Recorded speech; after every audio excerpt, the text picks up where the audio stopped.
தமிழர் வாழ்க்கை என்பது இயற்கையோடு ஒன்றிணைந்தது.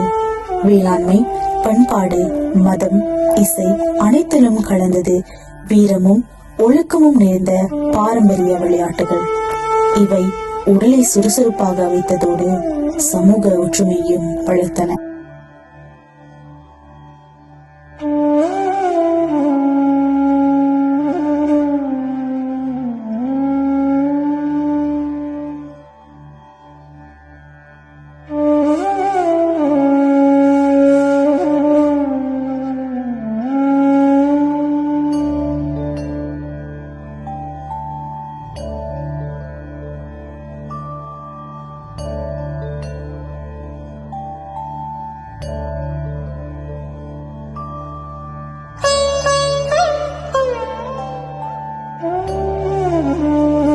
பண்டைய தமிழர்கள் நாகரிகத்தின் ஒரு தொடர்ச்சியாக மலேசியாவில் குடியேற்றிய தமிழர்கள் தங்களின் கலாச்சாரத்தையும் விளையாட்டு மரபுகளையும் இங்கே உயிரோடு வைத்திருந்தனர். ஆனால் இன்று இந்த மரபுகள் மறந்துவிட்டதா?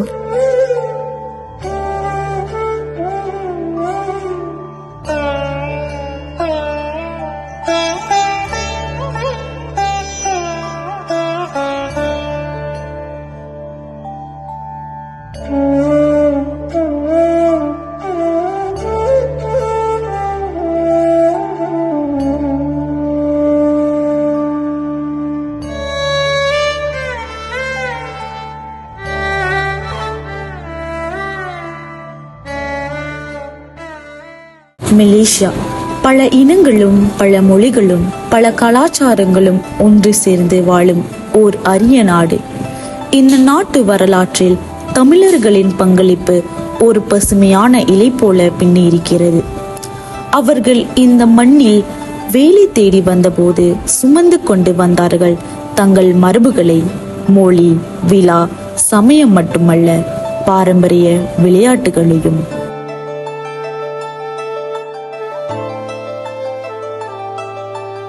சிலம்பம், கபடி, தாயம், பல்லாங்குழி, கயிறு இழுத்தல், பம்பரம் இவையெல்லாம் தமிழர் நெஞ்சின் இசை.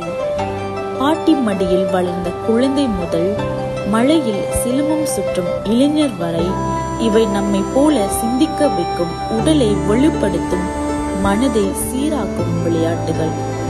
கபடி, சடுகுடு அல்லது பழஞ்சடுகுடு எனவும் அழைக்கப்படும் இந்த வீர விளையாட்டு தமிழர்களால் பல நூற்றாண்டுகளாக விளையாடப்பட்டு வரும் பாரம்பரிய பொக்கிஷம்.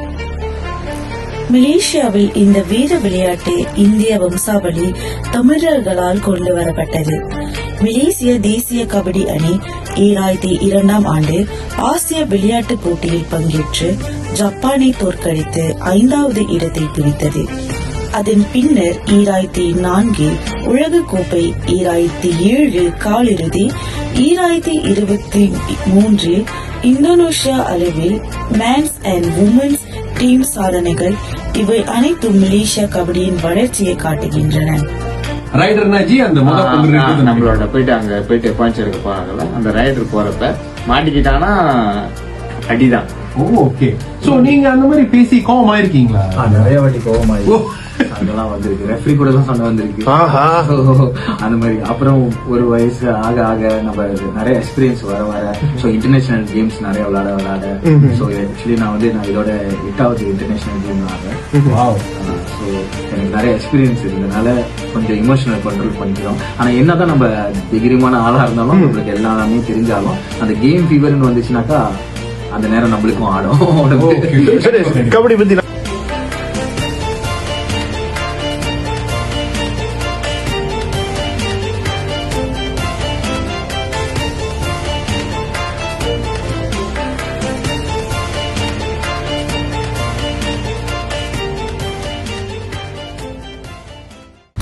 பாரம்பரியத்தின் பண்பாட்டு குறை, வீரத்தின் அதிரடி அலை, இதுதான் சிலம்பம். இது ஒரு தடியடி விளையாட்டு மட்டுமல்ல, தமிழர் அடையாளமாகவும் அவர்களது துணிவின் சின்னமாகவும் விளங்கும் ஒரு வீர பயிற்சி. சங்ககால இலக்கியங்களில் கூட சிலம்பம் பற்றிய குறிப்புகள் காணப்படுகின்றன. பழைய யுத்த காலங்களில் இளைஞர்கள் உடலை வலுப்படுத்தவும் எதிரிகளை எதிர்கொள்வதற்கும் இந்த கலையை பயின்றனர். சிலம்பம் தமிழரின் வீர பாரம்பரிய கலை. இந்திய தேசத்தில் தோன்றி உலகம் முழுவதும் பரவி இன்று மலேசியாவிலும் வேரூன்றுள்ளது.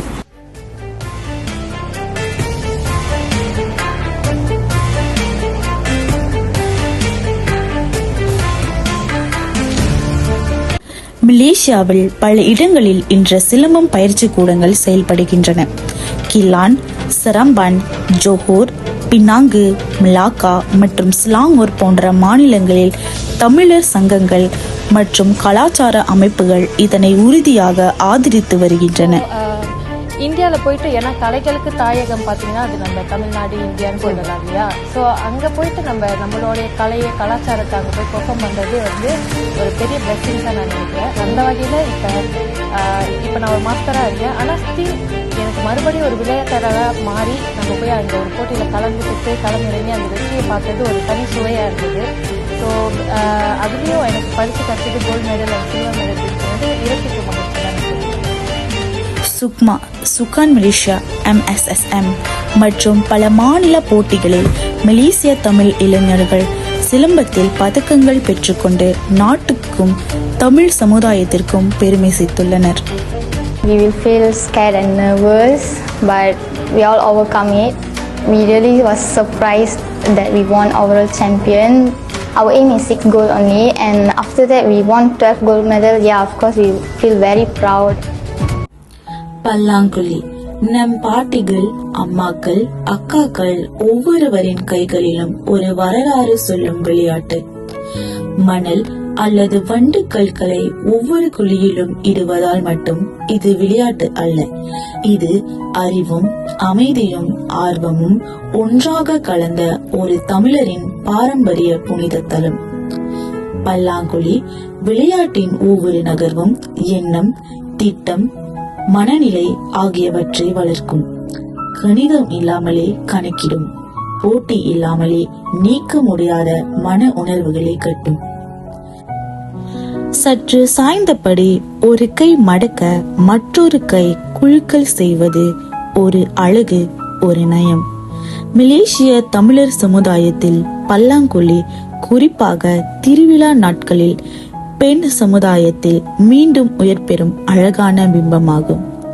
இது ஒரு விளையாட்டாக மட்டுமல்ல, இது மூதாதையர் நினைவையும் குடும்ப ஒற்றுமையும் பெண்களின் அறிவுத்திறனையும் பிரதிபலிக்கும் ஓர் அழியாத சின்னம்.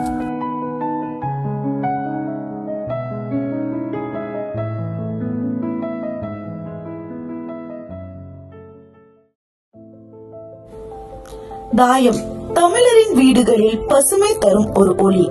கையால் போடப்படும் நாற்கால்கள், மெதுவாக சுழலும் குருதியால் கோர்க்கப்பட்ட சதுர கல்லுக்கள், இவையெல்லாம் தாயம் எனும் தமிழர் பாரம்பரிய விளையாட்டின் அடையாளங்கள்.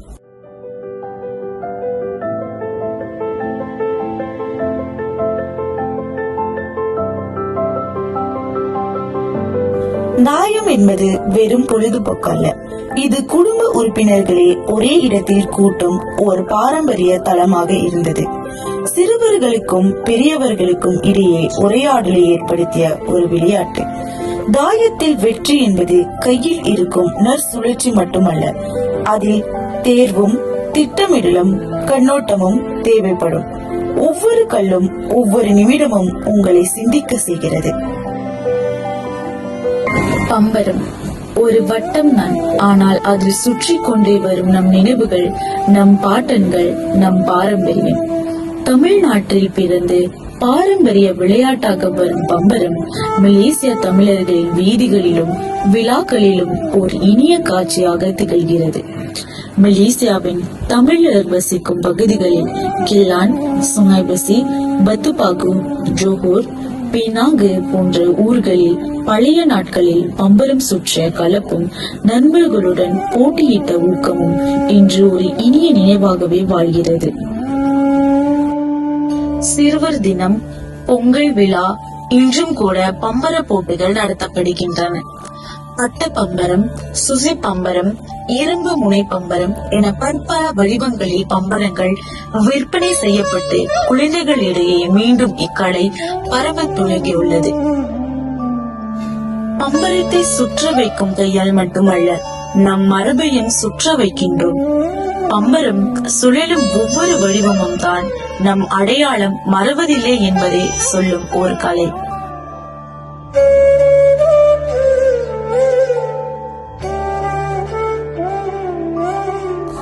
ஒரு கயிறு, ஆனால் இது வெறும் நூல் அல்ல. இது ஒற்றுமையின் ஒளி, மனதின் வலிமை மற்றும் உடல் நேர்த்தியின் நீண்ட கோடு. கயிறு இழுத்தல் தமிழர் திருவிழாக்களில் ஆடப்படும் ஒரு வீர விளையாட்டுகளில் ஒன்றாகும்.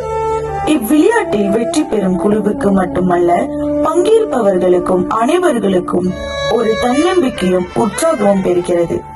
தங்கள் பக்கம் வெற்றி பெற அனைவரும் ஒரே நேரத்தில் ஒரே நோக்குடன் கயிறை இழுக்க வேண்டும். இதுவே ஒற்றுமையின் உச்சநிலை.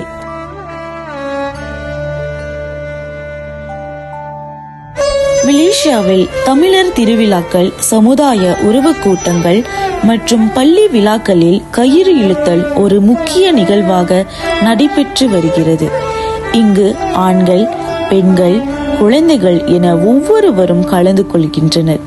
வயதையும் வலிமையையும் தாண்டி குழுவுக்காக போராடும் ஒரு ஆழ்ந்த உணர்வை இது உருவாக்கிறது.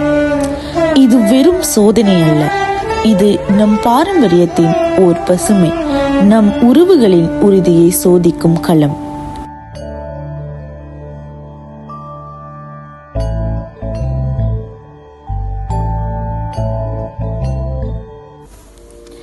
இன்றைய உலகம் மாற்றம் கண்டுள்ளது.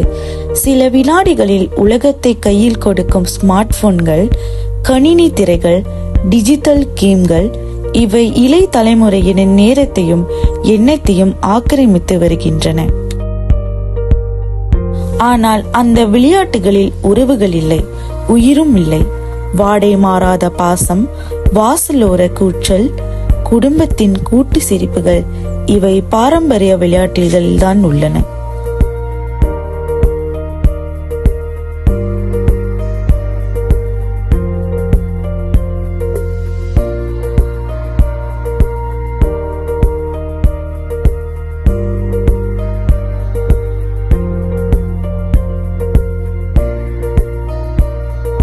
நம் முன்னோர்கள் கொண்டு வந்த தாயம், பல்லாங்குழி, கபடி, சிலம்பம் போன்ற விளையாட்டுகள் இன்று நம்மிடம் இருக்கின்றன. ஆனால் நாளைய தலைமுறைக்கு அதை நாம் பறைசாற்ற வேண்டும், மாறாமல் காத்திருக்க வேண்டும். பாரம்பரிய விளையாட்டு என்பது சுவரில் தேங்கும் புகைப்படம் அல்ல, அது நம்மால் செயல்படுத்தப்பட வேண்டும். பாரம்பரிய விளையாட்டுகள் உயிருடன் இருக்க நாமே உயிராக வேண்டும்.